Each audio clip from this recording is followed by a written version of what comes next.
Hi, welcome to John's Jeep Garage. This is one of our quick videos on how to remove a rear factory drive shaft from your Jeep Wrangler JK 3.6 liter 4-door. This is a 2016 model that we're using on this. Now, you want to be on level ground, you want your emergency brake on, you want your wheels to be chocked. The other safety features that are safety notes that I would highlight on this is make sure the vehicle's not running, of course. Make sure it's cool because you're working around the exhaust pipe, so you don't want to burn yourself. And wear safety glasses because you're going to be underneath that vehicle. Just follow along, and thank you for watching. So what I'm going to do first is I'm going to go ahead and just loosen with the wrench maybe half a turn each one of these before I go ahead and put my socket on. So this is a 5/16 that you're going to need. All right, so on the back of this flange, you see how they have the hole, you got your screw holes, right? And then by the way, if it's really stuck, you can spray on this side some penetrating oil. But you take a punch, it's kind of a tight space in here, so it's gonna be a little bit on an angle, and I'm gonna punch it to be able to free this, and I'll probably rotate it and punch it in another hole. See the other hole right here. So I'm gonna punch and punch to be able to free it up.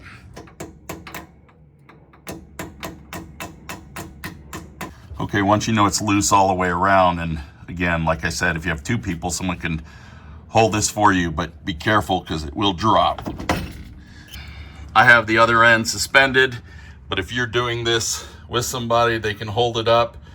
It's easier having it lifted as you rotate it. Remember, the vehicle's still in neutral, and then I'll show you when we remove everything, how to get it off. All right, the bolts are off. Now I want to show you something really close up.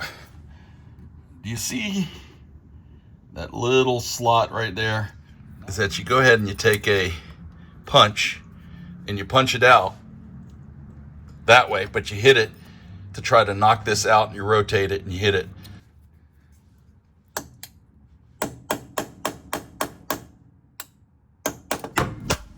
Now this nut is a 1 1/4 inch nut on the T-case flange, and just gonna put my impact to there and take that off. Now, since I've already rotated this drive shaft, I'm gonna go ahead and put it back into park. Removing this flange is not a necessary step. We just removed it for our purposes. All right, on this one, don't even try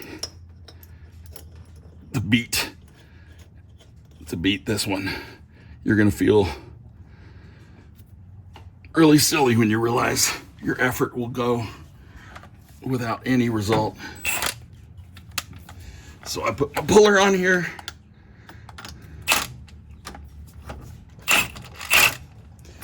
Just a couple little clicks like that. And there you go.